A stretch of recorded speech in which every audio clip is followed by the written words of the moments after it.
All right, let's continue this as we hopefully continue to hold on. Though we have alternately history moved out. The Gurkhas are across the river and holding there at the moment. Okay, I'm sure there's infantry units in there, but here is where we are sort of facing the real problem. So let's reinforce in the woods.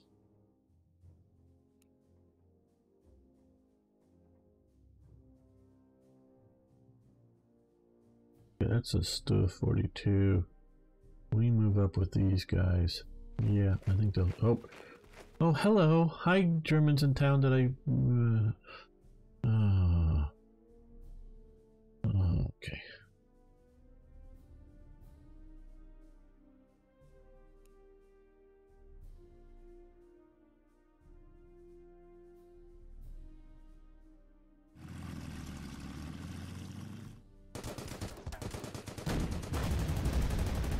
Oh, Raptor, how you doing?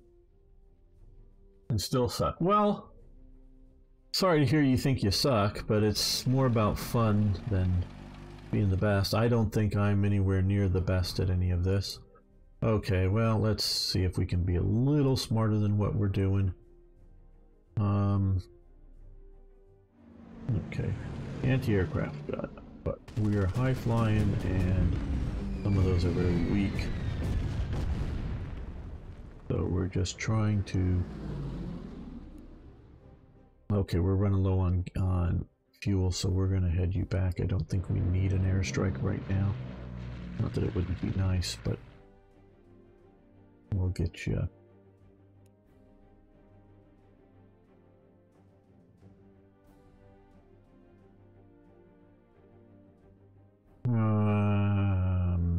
Let's take out these heavy anti-tank guns somewhat.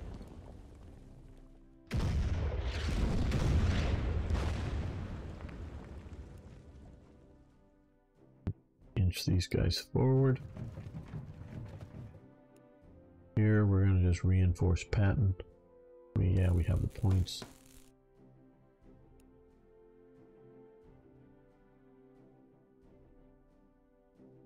Okay, now they're pushing. They've got, okay, an anti-aircraft gun, howitzers, Stug, Panzer 4H. Oh, a Panther. Now that Panther's scary if it's getting out here, and Puma. But I think...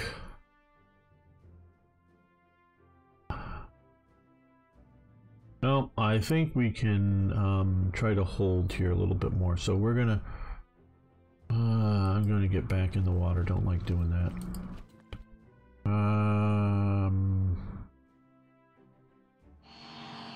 Break these guns. Get off of them. Okay, reduce them by 1.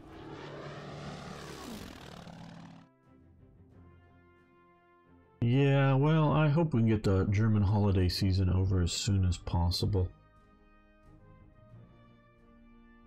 These guys are still way too far back to do anything, but we've got a lot of units here. Okay, now our continued operations up here.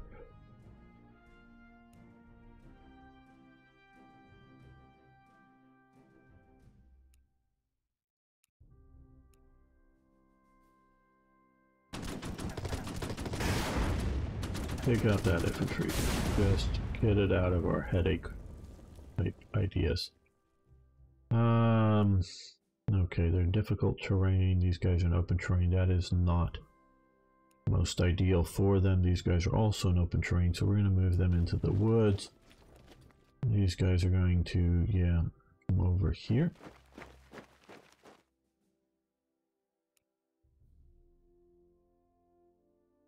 Also reinforce these guys. These guys are going to fall back into our territory.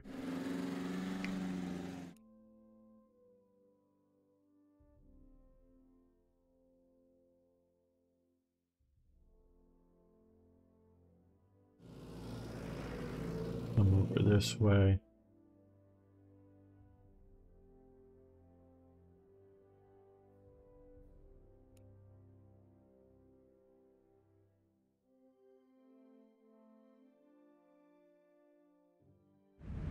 Let's, oh, we have that there. How lovely. Let's fire at this thing, see if it gives us any. I don't know. Okay. Well, don't know if it's going to come out of port at us. We're going to move these guys up here. I don't know if they're going to get close enough to be able to bombard that with their big maximum gun type. Packs. No, these are just lighter. User setups. Okay.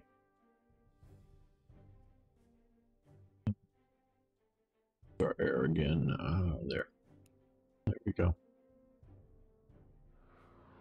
I'm gonna strike at it. You're gonna shoot at me. Unfortunately, damage me, but we did take them down a peg. Good.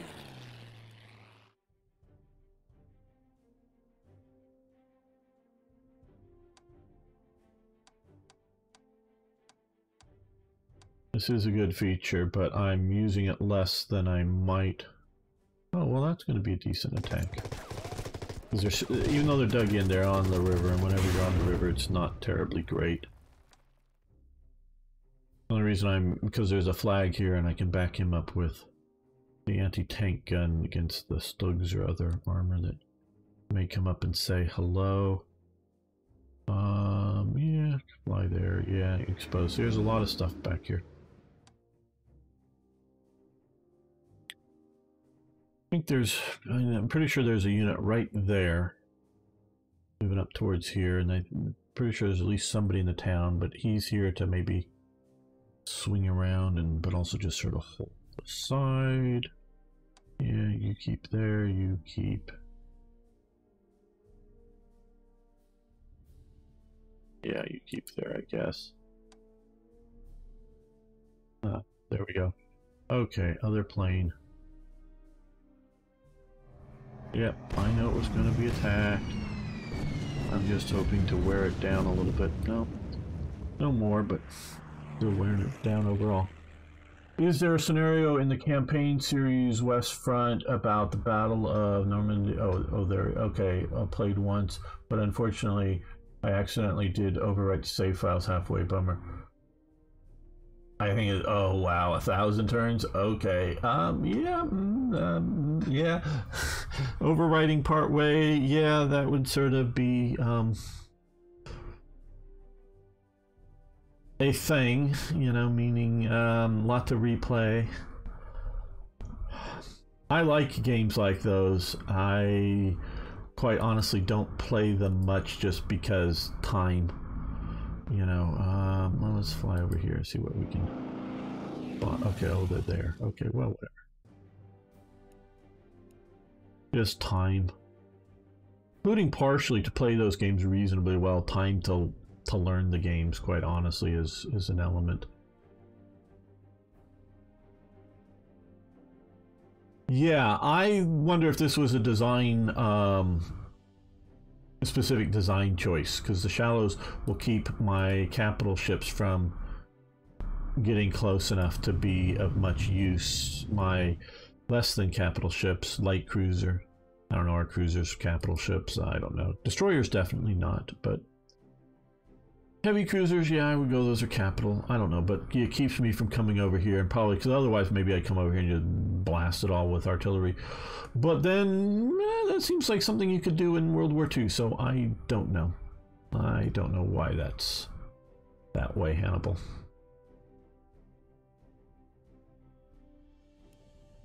Okay, yeah, I think it's good enough.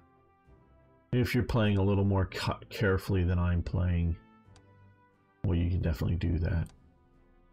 Quite honestly, I'm playing casually while hanging out with you guys. And I hope to win the scenario, but...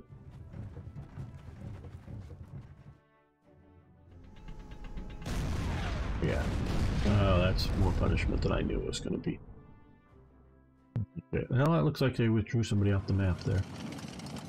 That may be what these guys are doing here. Getting off the map, I don't know. Yeah, you caught me in the open, I see that. Well, these guys are coming into my trap there, and right towards my other unit. Now hopefully the rough terrain will be enough. I don't think it's quite as effective as it is in Panzer Corps. Rough terrain really limits armor there, but it's better than being in the open. Terrain does have an effect.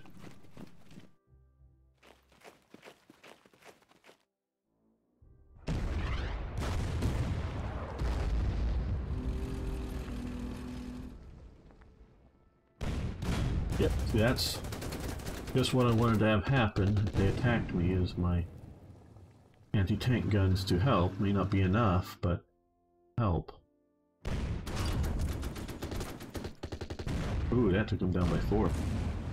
Now, pushed us out of the bridge, but... And the Puma comes up and occupies... Well, it can occupy because it's reconnaissance, that's right. Yes, okay, well...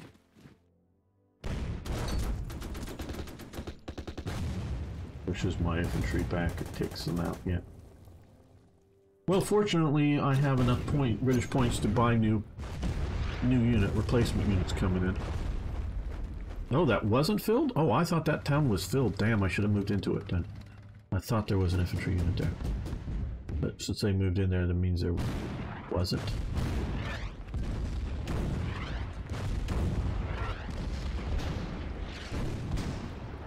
Yeah, all hell opened up on these guys. I'm not surprised. Get in the forest, reinforce.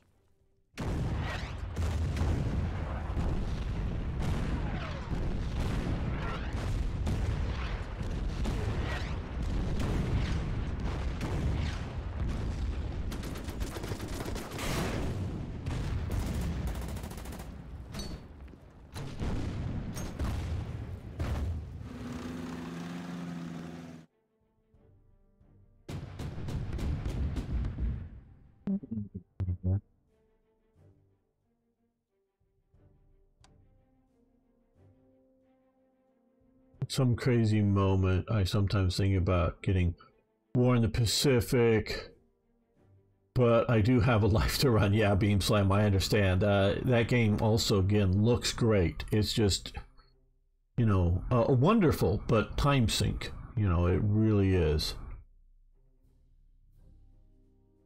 Well, no, I'm supposed to. One of the objectives is to get Cherbourg. So one of the primary objectives. So I'm pushing for that. Yeah. So that is one of the scenario objectives. Okay. Well, before I do that, let's come over here. They're on cooldown, so they can't hit anything. These guys couldn't hit anything. Well, we'll bring these guys over in this direction. For future turns, it's a supply ship. Okay, well.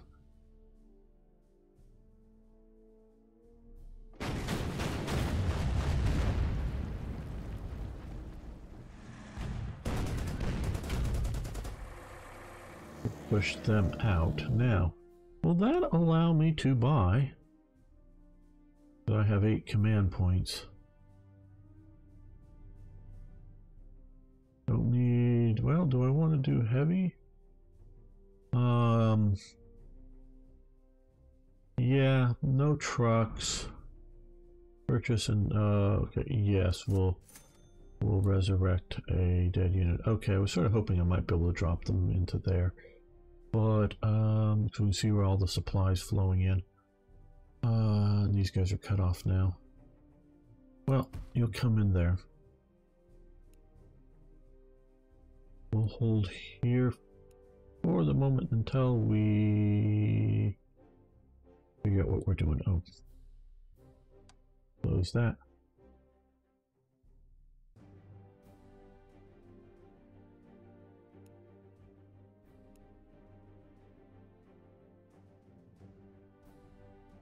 Yeah, I think I'm going to bring out my 17 pounders just to hold this spot here. Because mainly we're facing tanks.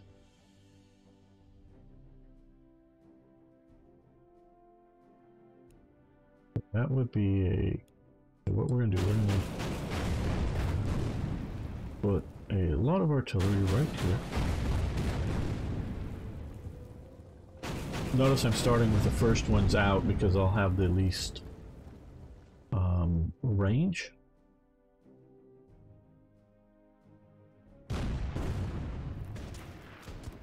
The other units will have better options.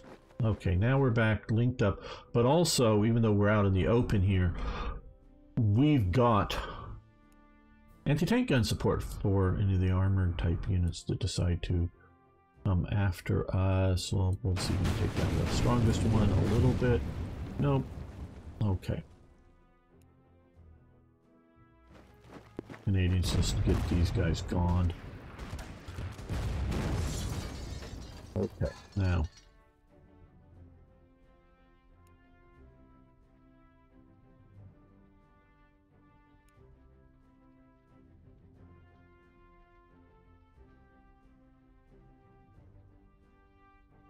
Come up there. Get some reinforcements. Now here, you're going to come out to here and you're just going to take those guys out.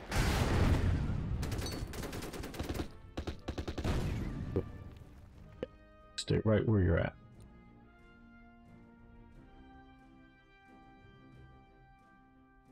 I'm going to come over here, bring out their big guns, and fire. Battleship Texas! You don't know right now. You can go see videos because they did it. There's actually, I think it may still, they were streaming it live when it was happened. The Battleship Texas is still around.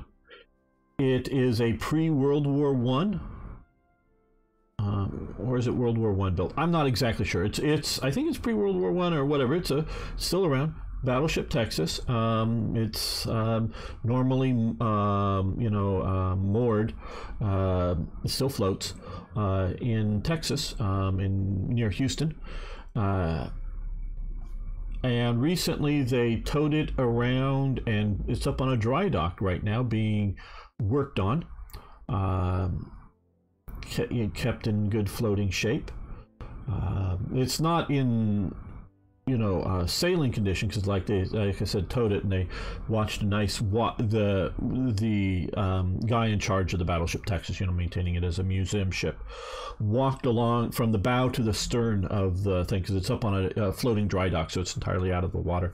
Walked along it, and you see when you get to the rear of it, they cut the drive shaft and removed the propellers from the ship.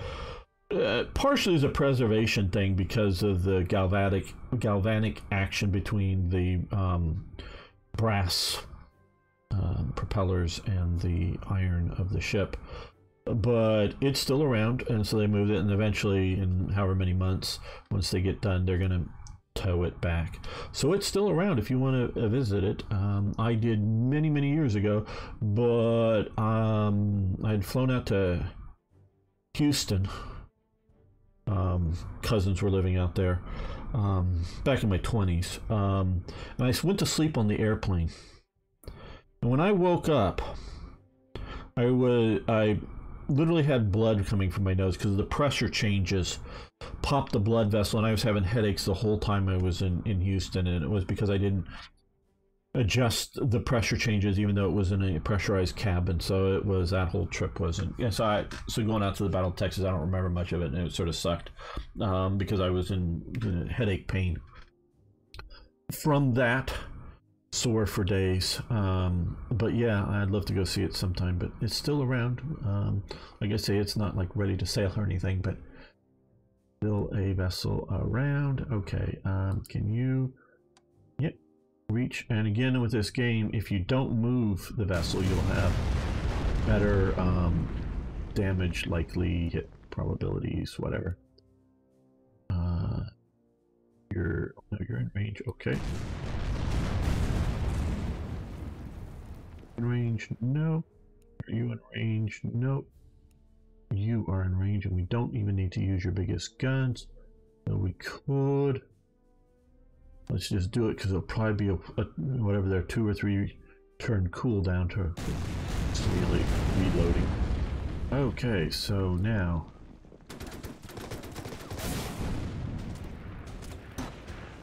Okay, we're gonna move you guys up here and just take you out. Not sure if it was a battleship I once saw on the coast of Denmark. It was providing fine fire support to and landing exercise. Cool. Forgot its name. Cool. Well, it depends. The last battleships, if you're talking a modern Navy ship, the last battleships were the 4 Iowa class that during the 80s they reactivated. They're still sort of listed, I think, as our possible reactivation reserves. But those were the last battleships to be in commission, and those were in the late 80s. So I doubt it's a battleship if it's some modern Navy thing that was actually doing it. Where was that battleship I once saw on the coast of Denmark? Where are the battleships shooting? Were the Oh yeah. Oh god, yeah.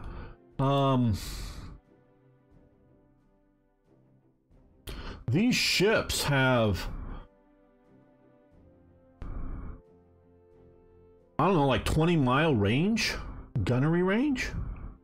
They reactivated the battleships during the Vietnam War. These same ships, and they would take them off the coast of Vietnam and fire way inland on them. Oh yeah.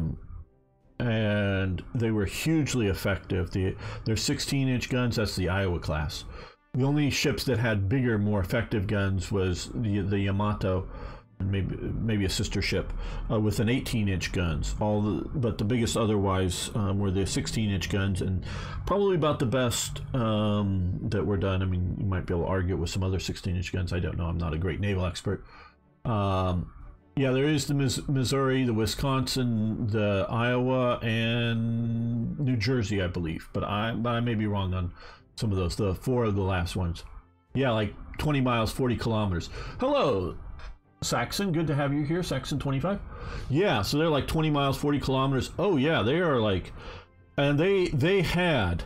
And they went into, again, I've been watching some videos recently within the last month or so, going around. They had ballistic computers, even before World War II, back in the 20s and 30s, they were doing ballistic computers on board these ships. Now, these computers had no electronics in them. They were purely gears. And so, especially by the time you get to the Iowa class, which is being made around like 1942. I think they're coming on service 43 or 44, actually being deployed, but being put into, designed and put into active use. So like around 42, and earlier ships had an earlier mark to some of these computers.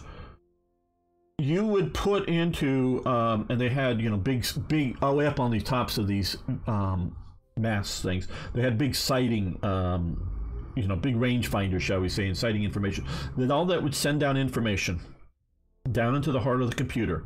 I mean, not into the heart of the ship, down where the computer was. And the guys would take that information and dial it into these big, large boxes they were standing next to. And there'd be like 3 or 4 guys around one box. And they'd be putting in the ship's course, speed, direction, all of that stuff. And it could be, now these would be sitting there still, very likely. Or, possibly anchored, possibly slowly moving. But they'd put all that information into the computer, and then they would put all the information in about the target, whether it was a stationary target, something way inland. And they would even take in, for the 16-inch guns, that computer took in the curvature of the Earth.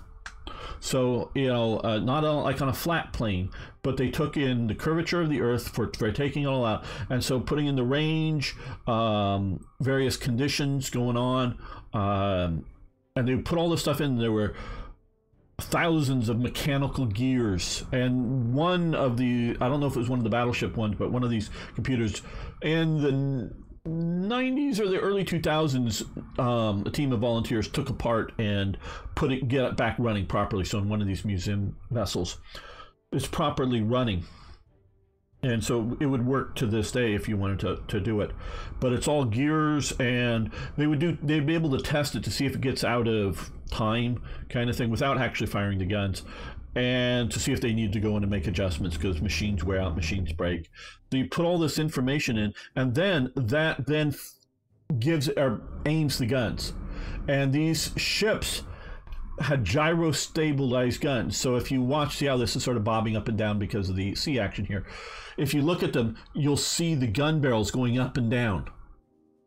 If the ship is moving, really the gun barrels are stationary, and it's the ship is moving. And so, but if you're standing on the ship and you're holding a camera, so you sort of think the camera would think you're still, but you'll see whether it's a lot or just a little motion. You'll see the guns moving because they're the huge 16-inch gun or the 12-inch guns, which I think is what the Texas had, but I'm not sure. You would see them move because the gyros would be stabilizing your gun. These gunnery platforms were incredible. Now they also had, I don't know about the Texas, but the Iowas and a lot of other heavy cruisers, the Cleveland classes, the Brooklyn classes, they had 5-inch secondary guns on them. And those secondary guns also had a similar ballistic computer. Now it didn't, because the 5-inch guns didn't have nearly the range, didn't take into account the curvature of the Earth in their computers, but their computers, you could set it for aircraft targets, and the computer would, and they would, so you would be feeding in the target the ranging information, which would give, speed, range, and all that stuff. You would feed into aircraft targets coming in, and this is, in like the Fletcher class. So we're talking stuff being made at, in 41, as the war is starting out, sometimes retrofitted, and there's a slightly earlier version of these computers in there, so that they would be able to take in that information. They would be able to aim the gyro-stabilized main guns. They would also be able to feed in information into the part of the loading system, the timing of the fuse for the not proximity. I mean, that comes later, the variable time, but the fixed time fuse, like a half a second or 2 seconds or whatever the flight time they wanted to go off before it do it. So this computer would figure all this stuff out begin by wheels and gears, and so that they would be able to relatively accurately shoot at aircraft that's flying. Obviously got to be fairly steady flying aircraft, not dodging and weaving, but put out there flak rounds that were exploding at where they think, and they're taking into account, is the aircraft coming closer? So, you figure that, at what speed is to where to put that round to explode and connect with it versus flying away from it, and for the timing of all that, it's figuring all this stuff out. And like the Fletcher destroyers had 2 of these computers. I think the New Jersey, the anti-aircraft one, I think New Jersey has 4, because the way their guns is either 2 able to look forward or 2 to either beam side, however you want to sort of divide it up, and you can switch it. And even though they can use these 5-inch gun, they tested because one of the guys that serves on the museum ship today served back in the 80s, and they did some testing to make sure, or maybe he was serving in the Vietnam era, I forget, one of the times they did some testing to fire the big 16-inch guns. And they can hook it up to fire the big 16-inch guns using the smaller the 5-inch gun computers, just in case the big the guns, the 2, you needed 2 because you need to be able to shoot guns forward and backwards and whatever.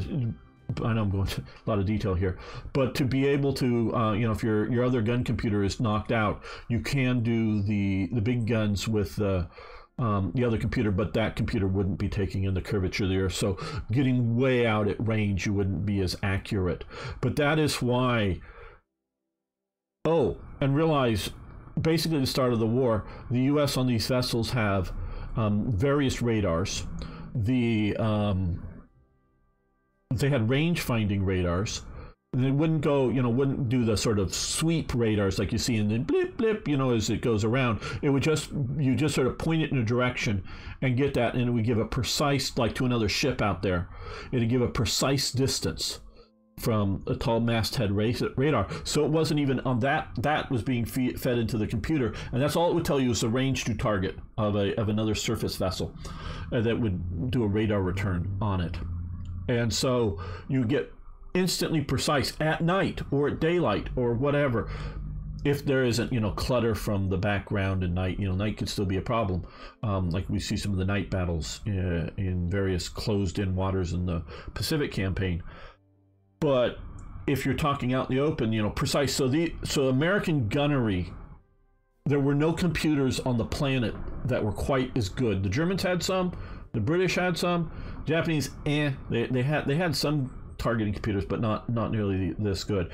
But the American computer targeting done with the radar at the time, and the radar gets upgraded during the war, but they start the war with some of the radars, is just beyond anything else out there that could operate at the time.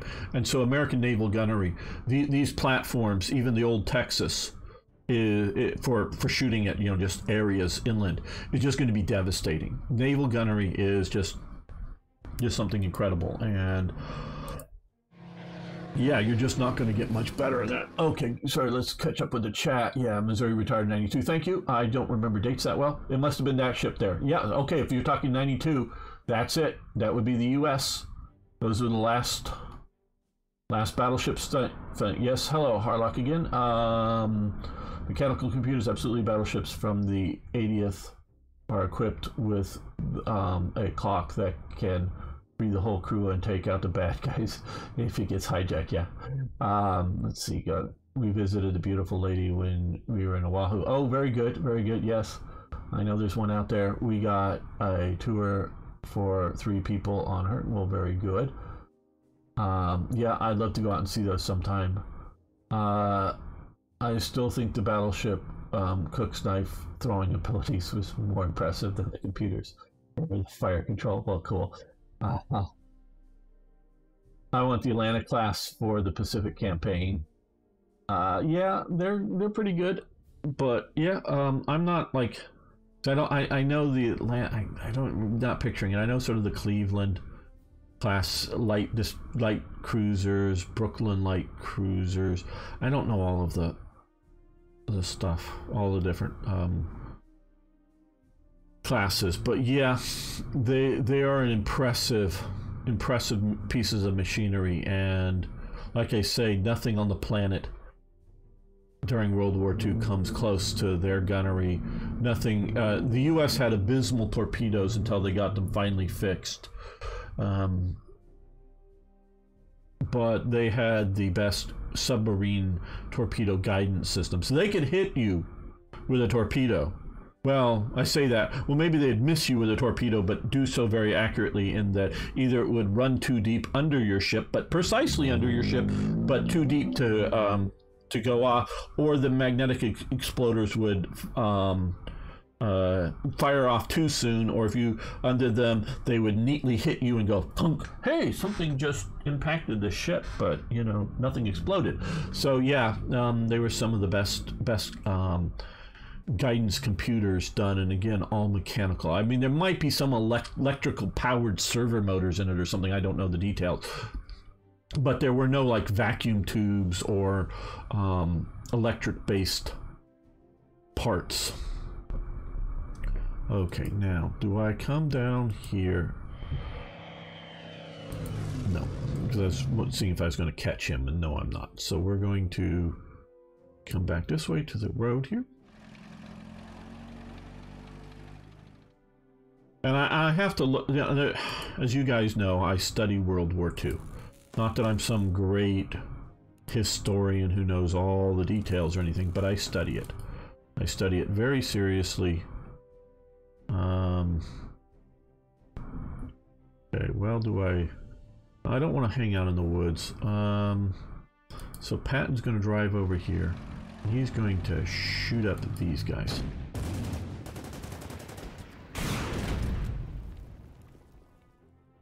He's going to shoot them up from here. And yeah, maybe I should have done a strafing run first. Yeah, should have. That's not a maybe, but Well, we'll strafe. Get off the target. Big flying boat will fly you over. And this way. Oh, that's great. Now I'm going to be doing deep dives into these systems all night. Okay, found a video explaining how to use cams and differential gears. Sincerely, thanks for talking about it. It's interesting stuff. Yes, we'll look up, I think, I don't... Is it the Missouri or the New Jersey or whatever? The one I believe it's in like New York City or the state of New Jersey or something. So it's probably the New Jersey. They have a very good web channel on YouTube that does it, and some of the people that they're interviewing are volunteers as part of the service there that either served on it like in the late 80s and 90s or in the the 60s during the Vietnam War, telling some stories and about how those computers generally worked, and you can do some deep dives. Drakchinafil is a very good, I don't know how much he's gone into some of these, but a very good YouTube channel. I label all of this stuff that I'm doing is historical commentary because I'm going off of memory, so I don't maybe know what I'm getting wrong, but I know I'm getting things wrong. So if you want to do deep dives, go into a better history people who will get the facts right.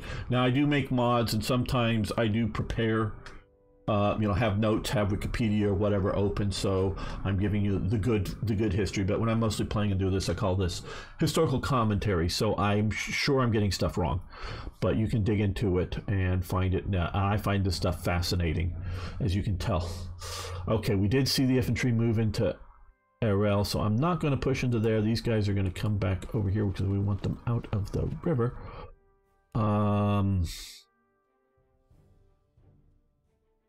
We're going to fire upon him because we can, and he's a decent target. In the river, again, you're much more vulnerable.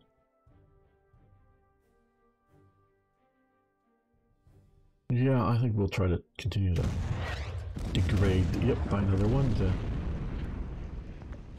Yep, I know he's there. But I'm expending my points, hopefully not losing the unit, but trying to degrade this unit before he becomes too dangerous. Okay, who do we want to take off? You we want to take off. You we want to, we'll just do it cheaply, repairs. And you're a cheap repair.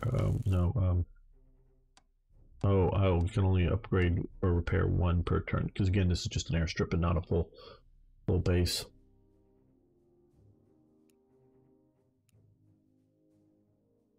I've been wondering, should I move this guy up? Yeah, let's move this guy up to here, and that way we'll shoot next turn. Be able to come in and fire on units in this town. Now, okay, well, see, that's the problem with attacking here and here and here. Okay, because this guy is quicker, we're going to move him all the way down to here.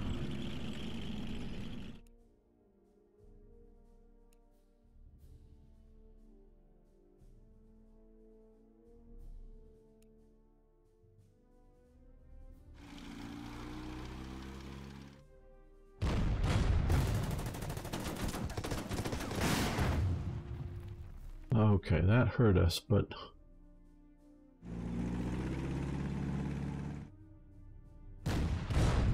let's see how well Monty can do with.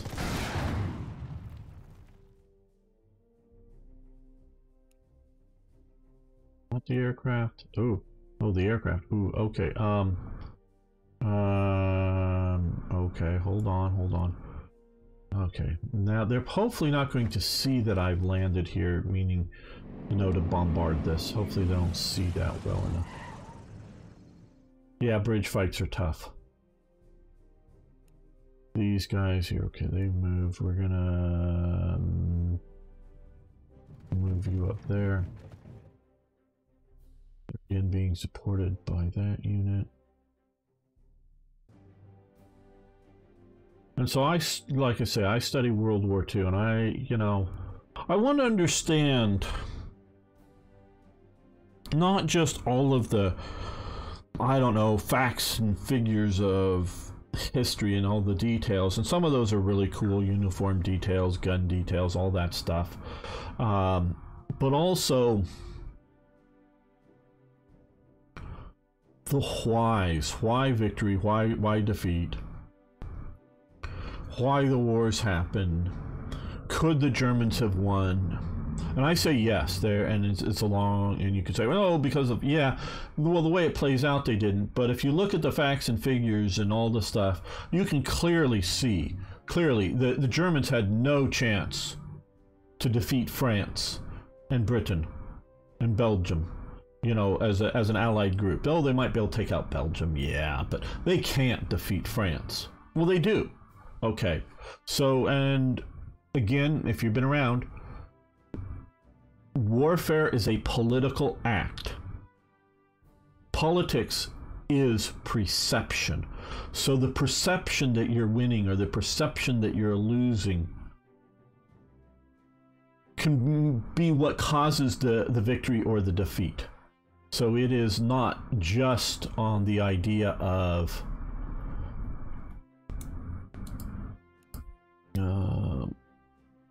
oh, okay, well, we want to come in and land as well.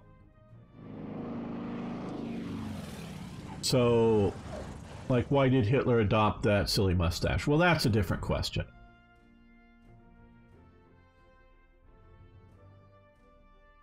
You want to know the answer?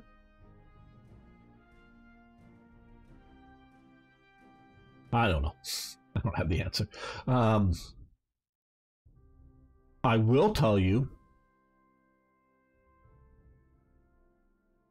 militaries have long been a major influence on men's fashion. Okay, militaries.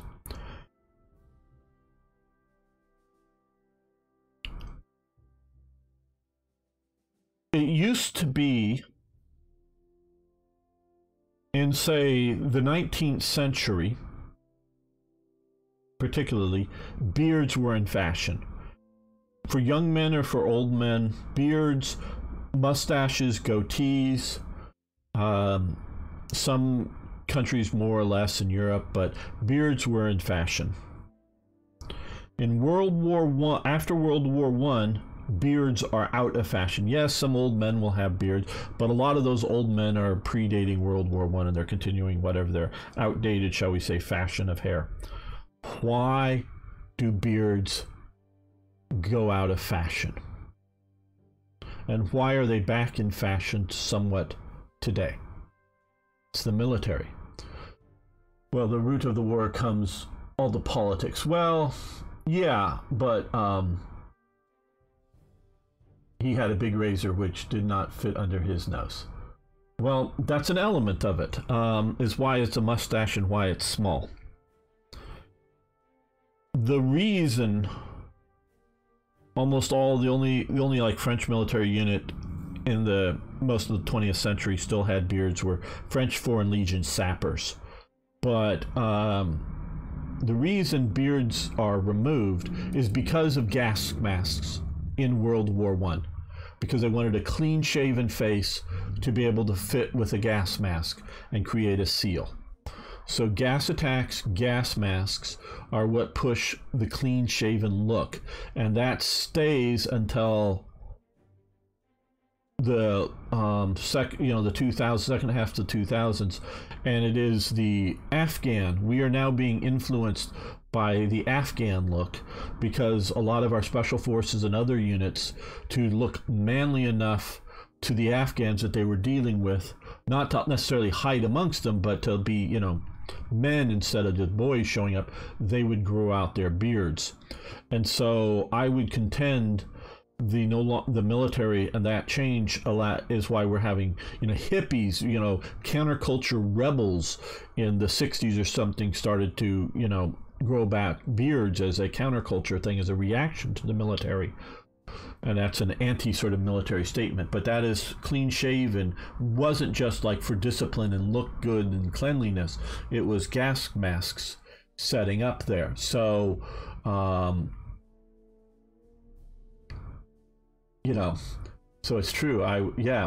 So part of the reason I believe, because you can see Hitler having a little mustache in the trenches in World War One, not just after it. It is something that and I don't know the regulations of the German army, and then I will say, of course, I do know in the German army, or the German Imperial Army, there were multiple armies. There was like the Bavarian army that was a subsection of the German army. They had their own supply chain.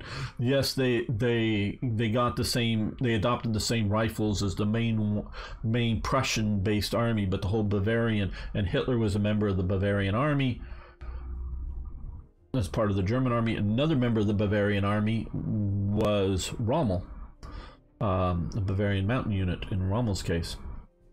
And so I don't know Bavarian army regulations, and they could go down to, at least theory, in the 19th century, absolutely, and I don't know specifically World War One, down to different regiments. And I don't know if it goes down below that. So having a small mustache like that as a corporal, also, that's, I bet you, and as I'm sitting here thinking about it, I bet you that's a sign of his rank. I bet you, and I don't know, I'm talking out my ass here, but I bet you it was corporals and sergeants or something were maybe allowed to grow a mustache of some sort. Because sometimes you get those kind of regulations. I'm just talking, again, I'm talking out of my ass here, but I bet you that's a sign of corporal rank, that he was allowed to do so, so he did so, because he was the little teacher's pet corporal kind of guy. That's what's somewhat my commentary, but I'm also thinking from some of the comments about Corporal Hitler recorded, before he becomes famous. But I bet you it's like corporals can, so he does.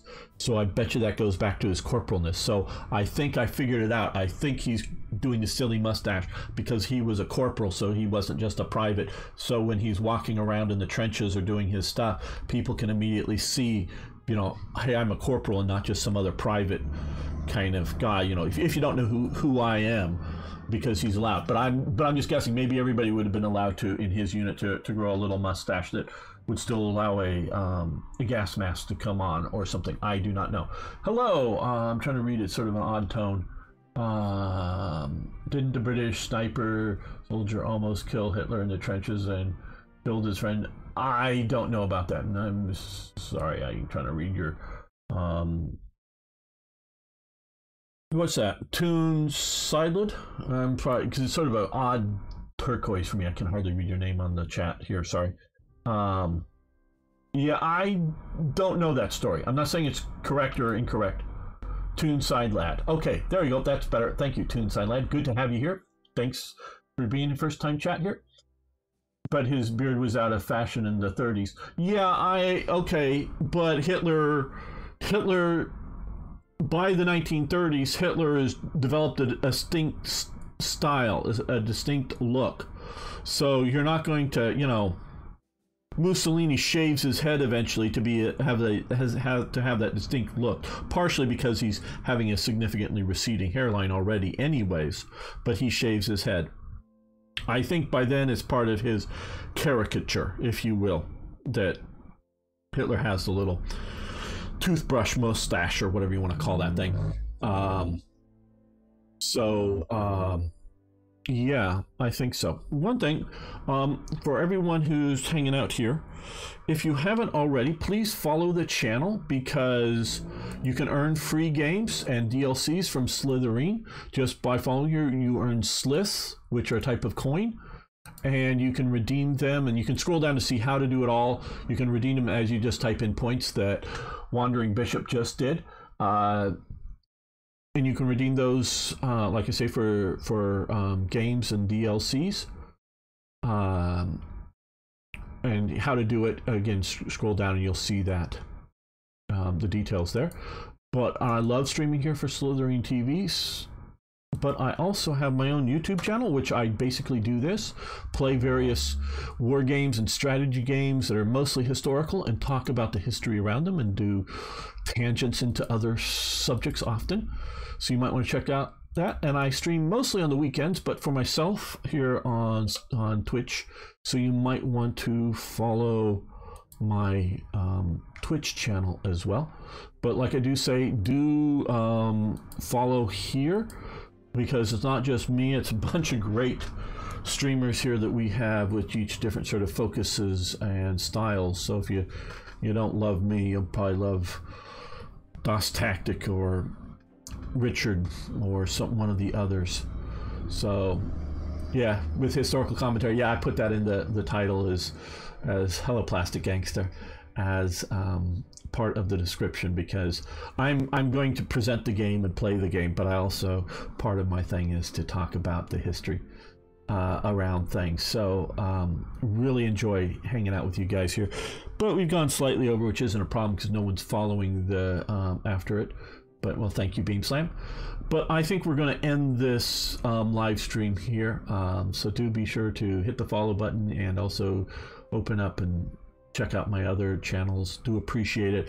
I should be back, I think this time next week, continuing from here and talking about things. Hello, Major Alvarga. Good to have you here, and thanks, Gene. So I will be seeing you soon.